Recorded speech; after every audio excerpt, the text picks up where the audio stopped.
So there's this new Nightmare Before Christmas book about Sally, and of course I read it, and I have some thoughts and theories. It reveals a ton of what we've always speculated about Halloween Town and the other towns too, and Sally's true origin really blows things up like in galactic proportions. So of course with great revelations come a lot of spoilers. Consider this your warning, because of course I'm going to dissect this book like Jack Skellington obsessively dissecting Christmas.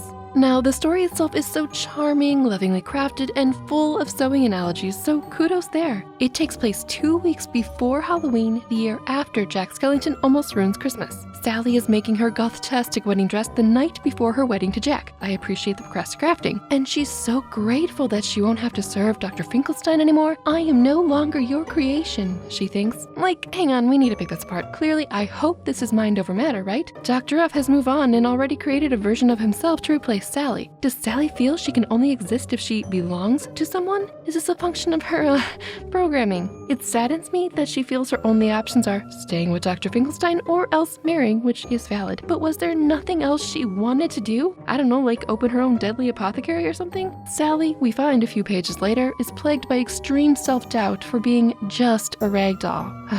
At first, all of this negative self-talk really upset me because Sally struggles with this for the first half of the book. But I stuck with it, and her journey is interesting and rewarding, to say the least. But I digress. When Jack and Sally get married on Spiral Hill, Sally inherits the title, the Pumpkin Queen. And the new couple set off on their one-day honeymoon to Valentine's Town. Yay, we get to see what's behind the heart-shaped tree door. Now, this world is creepy because it's too perfect and sugary, and even has a half-price dentist office that I'm sure makes a killing from this world made of sugar and flowers. Everything in business revolves around Valentine's candy and poetry. It's cafes and bed and breakfasts, and generally the perfect place for a honeymoon. Just be mindful of the stray packs of roaming flying baby cupids everywhere. Sally feels very unroyal after her meeting with the very poised and proper Queen Ruby Valentino. She's only had her title a few hours though, so give yourself a break, Sally. She tries to take a few flower petals home, but they wilt before she and Jack can go through the door. I'm gonna zip through this next part to get to the new tree door, yeah, but you need some basics. After returning from the honeymoon, Sally gets overwhelmed with the expectations from the townsfolk, understandably so. Tabloid photos organizing the Hallows Eve party, her appearance picked apart, new crown, new clothes, new shoes that just all aren't her, and Jack's already preoccupied with the Halloween planning and kind of in his own zone. After one day of marriage and queendom, Sally realizes that she has traded one prison for another. She needs quiet. She needs to get away. So she heads to the hinterlands, to a new part of the forest, well, new to her. And far away from the known tree grove covered in vines is a new door, or a very ancient door. It has a blue crescent moon carved into the tree. Opening it makes Sally smell lavender and chamomile tea, feel her eyes becoming heavy, like death coins have been placed on them, and want to lay down on a mossy bed. So comfy. Zero, however, pulls her arm off before she can slip any further into darkness, and she chases him away from the tree and to the graveyard to retrieve her arm. But something's wrong. Everything is quiet, just like she wanted. Lock, shock, and barrel are passed out in a bathtub, faces strained in screams, coated in sand. Is an endless loose? Or did the Sleeping Beauty fairies do a number on Halloween Town because everyone is sleeping? Jack, the vampires, witches, everyone. Except for that stray black cat and Zero. And of course, the Sandman, who we're not supposed to know yet. A bearded old man thing dressed in clothes like clouds with heavy eyebrows and dark-rimmed eyes, humming a lullaby as he creeps along the streets.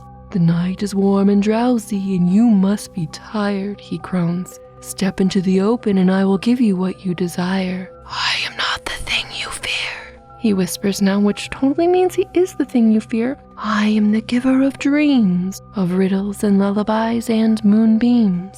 Apparently, Sally never closed the tree door and let the creature out of the unknown moon door. So, an open door is an open invitation to other door beings. Got it. This is important knowledge between realms. Sally barricades it shut with twigs, etc. to prevent future creatures from coming out, but kinda too late because, spoiler, every town is affected by the creature, and the human realm too. It's down to Sally to fix everything. After a run-in with the monster, where she gets coated in the sand too, but makes it through, she heads to the other realms to find answers. The book explores all the other towns, and that's what I'm all about, so let's go travel. These doors are very American Christian specific, and my hunch and hope is that in other places in the world, the doors would be different, especially when we find out the big reveal. But first up is Valentine's Town, which we've already explored, and then Christmas Town, which we already know. Both rulers, Queen Ruby Valentino and Sandy Claus, are asleep, covered in sand. But new, Easter Town is next. It's a warm, spring-like forest where the grass is fake papery crunchy and, quote, dyed using pastel green clovers or swamp water.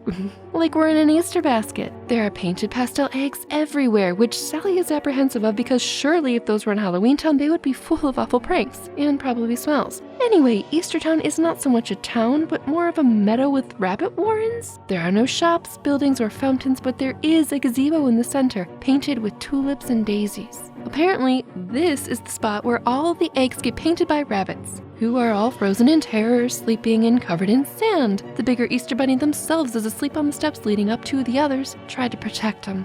Oh.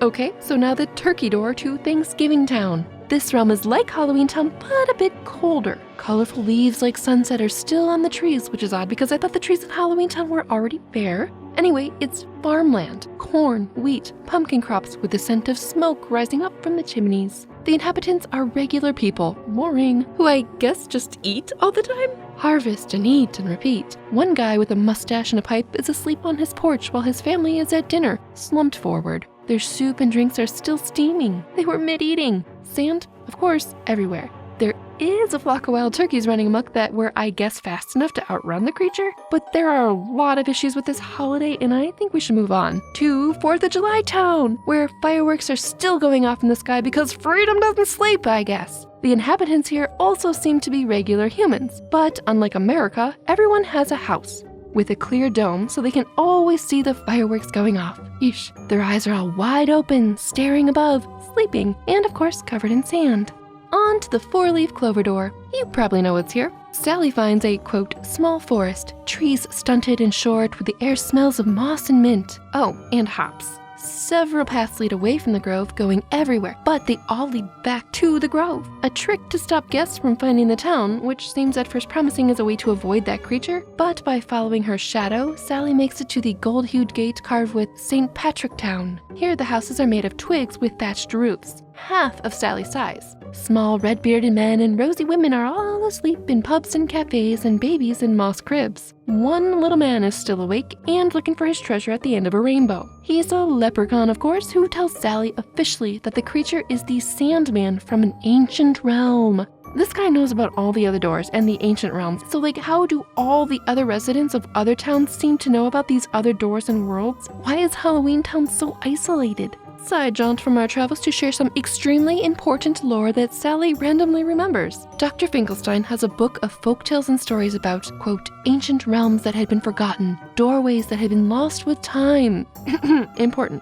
She only got through a few pages before Finkelstein tells her she's more useful in the kitchen, jerk. Anyway, she connects the dots and realizes that the moon door must be one such ancient realm. And now we know that there are more realms. Cool, right? I mean, I guess we knew that Oogie Booey's Bug Day had to come from somewhere, though. And then the leprechaun casually mentions that, quote, the ancient realms were around long before our holidays ever existed. Again, why does this guy know all about this, but Halloween Town is mostly aloof? He also says that to beat the Sandman, Sally needs to go into his realm, into Dream Town. Surely someone there knows how to bring the Sandman back to where he belongs. I wish it were so easy. Anyway, he gives Sally a 4-leaf clover and says one from St. Patrick Town is particularly lucky. I just hope it doesn't wilt before she gets to the exit like the Valentine's Town petals did, but they survive, so this may be a continuity error.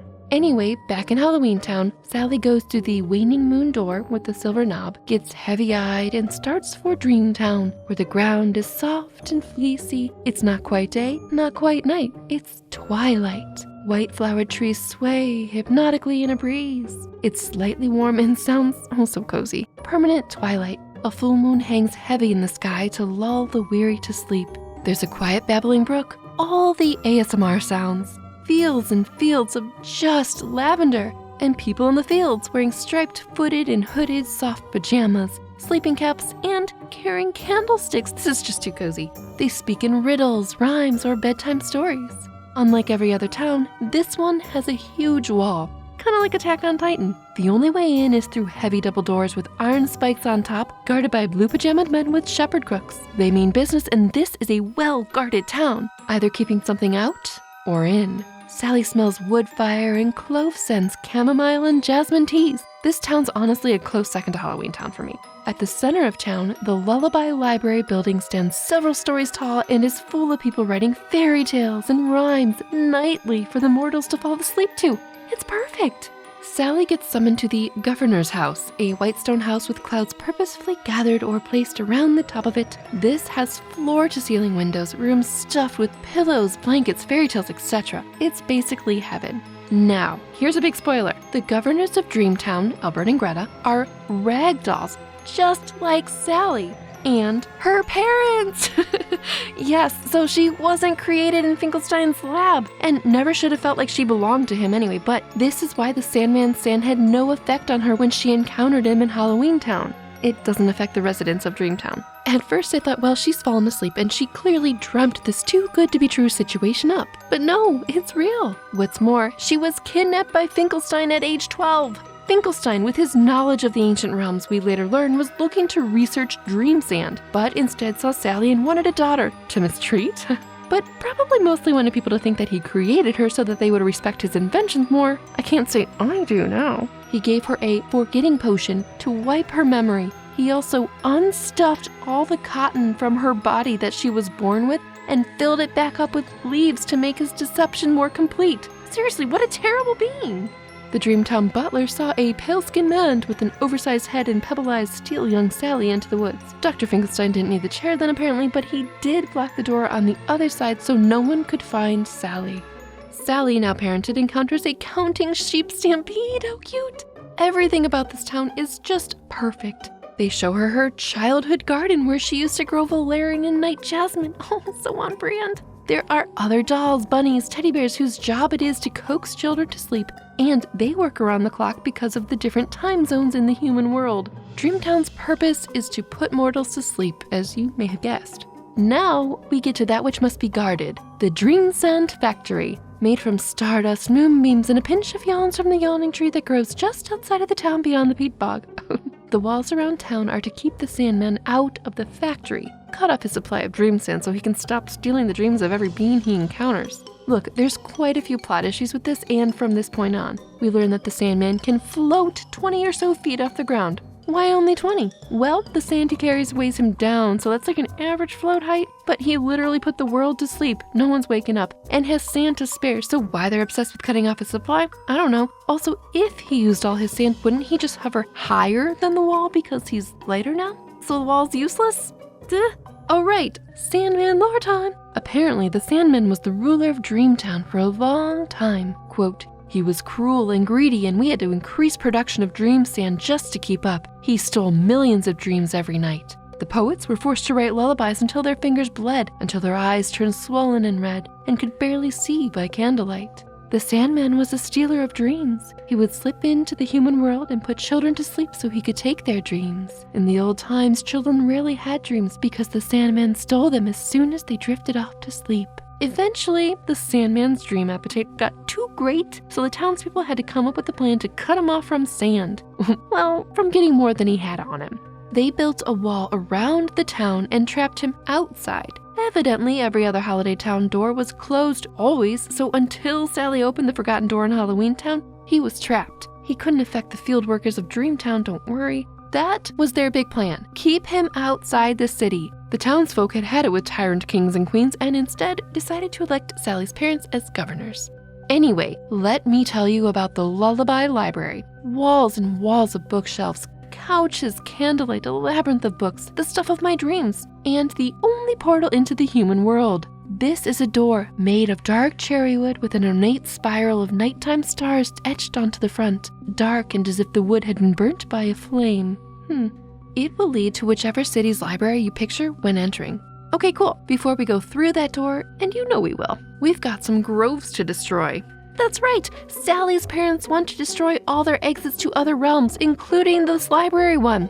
just to keep the Sandman out of their town. He's already put the human world to sleep though, so by cutting themselves off, they are essentially destroying themselves. Everybody's perpetually asleep already. Dreamtown has no purpose. Sleeping people aren't increasing population and making new sleepers after all, so who's gonna remember this town once everyone's gone? This decision bothers me because it's such short-sightedness from the leadership. I digress. The parents lock Sally up in her childhood room, where she learns how to defeat the Sandman with Halloween Town herbal tea, yay, while they chop down all the holiday trees in their grove. Sally gets there in time to see a single beetle scuttle out of a felled Halloween Town tree, which dang Oogie Boogie is tenacious. That's gotta be him, right? Sally's like, why didn't you wait? I have a plan. Her parents are like, too late, but I guess go try to save your husband via the mortal realm in the library, find a graveyard and take that to Halloween Town. Just choose a small city so you have to walk less. But we're burning down the door after you leave so you can't come back. Yeah, they were so happy to have her back, but I guess let her go to certain death don't help, right? Sally goes through the portal in the library, but rather than think of any human city, she thinks the word queen and ends up in Queen Elizabeth II's office. I know, this came out in the summer, so it's even weirder now. Anyway, being in the sleeping mortal's queenly presence fills Sally with resolve that she just might be able to be a great pumpkin queen and still be herself. So there's that.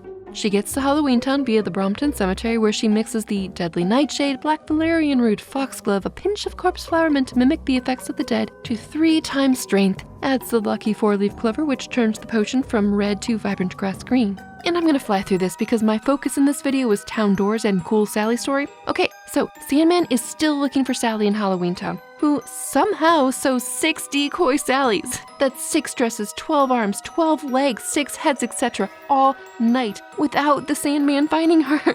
She poisons the fountain at the center of town with her tea and makes a big speech about how she is the pumpkin queen and she will be the one to stop the Sandman. But then Zero literally saves her by pushing the big guy into the fountain, where he falls dead asleep. And everyone magically wakes up. Did the Sandman entering his own sleep interrupt theirs, causing mass awakenings? Jack and Sally decide to check if the human world is awake yet, even though the body of the Sandman is still just floating in the fountain asleep. But surprise! Her parents walk through the door before they can go. Dreamtown ended up deciding not to close the human door right away because why not trust Sally just a little bit, right? Also, they felt that she shouldn't be alone, but she was. Jack tells Halloween Town sorta what happened and gets very sassy with Dr. Finkelstein. The town is all deciding what to do with the Sandman's body, and all of their grim suggestions would definitely make sure he never bothered anyone again. But as he's Dreamtown's property, it's down to Sally's parents, who agree to let Halloween Town throw the Sandman off a cliff. But he begins to wake up. Why didn't we take away his dream sand, people? But wait, his dark-rimmed eyes are gone. So that's what a nap feels like. How wondrous, he says. The Sandman just needed sleep. He's just never slept, never had a dream of his own. No punishment, just ask Sally for her dream tea recipe, basically. They hug it out. Dr. Finkelstein fortunately fares far worse. He gets 100 years community service in Dreamtown, and Sally gets unlimited access to his lab and gardens until the end of time. She also decides, by the by, to be stuffed with both leaves and the air puff cotton that she was born with, because she's of both worlds now and is a confident pumpkin queen after her adventures. Good job, Sally. But we're not quite done yet. We've got more realms to uncover. You know that grove of trees that Sally's parents destroyed? Well, they planted more from the saplings of the dead trees, and those grew in 3 days because, quote, there was old magic in their roots. So travel is restored, and these trees are even more intriguing to me. In other news, all the holiday towns got together for the first time for an all-realms gathering, where the rulers of each world assembled in Halloween Town to discuss all matter of things affecting the holidays, like leap year and weather charts and climate change that impacts the ability to visit the human world. The realms now all work together instead of separately. This is the crossover we've all probably wished for, right? Halloween Town, inspired by Valentine's Town, opened a haunted bed and breakfast and a cafe where the Sandman stops to pick up some sleeping tea every so often. There are a number of visitors from other towns too, although no one ever seems to get any sleep in the haunted B&B for some reason. Now, if you thought Dreamtown was cool, hold on to your head because there's an entire orchard of ancient trees. Yes, as Jack and Sally tidy up the space around the Dreamtown tree, they discover, quote, there was never simply a single tree that led to one ancient realm. There is an entire orchard, hidden, tucked away, rows and rows of magical, uncharted trees, doorways into old, long-forgotten towns.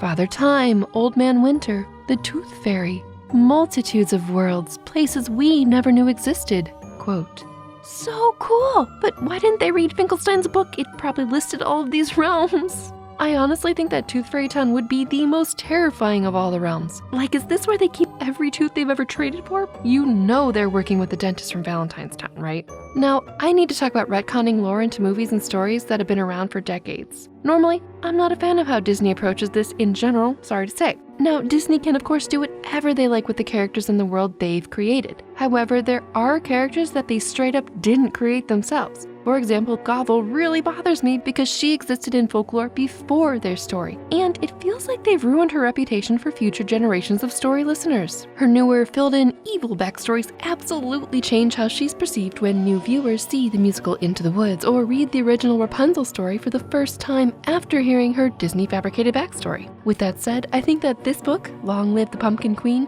does an excellent job of building on top of the existing lore of Halloween Town without rewriting it, as far as the trees are concerned. It enhances it, and while Sally's story is kind of like, wow, that's a big deal, it doesn't change how she should have acted in the original Nightmare Before Christmas film, but it does change how we'll look at Dr. Finkelstein from now on and when rewatching the original movie, where I know he was originally supposed to be the villain, so I guess that works out. But Dr. F is Disney's original character to do whatever they like with, unlike Gothel. The revelation of the orchard of all the ancient realms and trees also doesn't change events that happened in the previous media.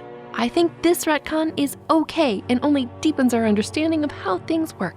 But yeah, that is the story of Sally and how she is of two worlds, and there are so many more worlds we don't know about yet. I loved getting to see a bit more of the other holiday tree towns, and I'm looking forward to how things will evolve with these new uncharted realms. I have so many theories running through my brain, so do stick around to hear all about them. But which new ancient realm would you like to see more of? Let me know in the comments below. This video is first of many I'd like to make about this book first movie. Consider it a skeleton, if you will, for everything to come. So do be sure to subscribe so you won't miss the next creepy video on the channel, where it's always spooky season. Goodbye!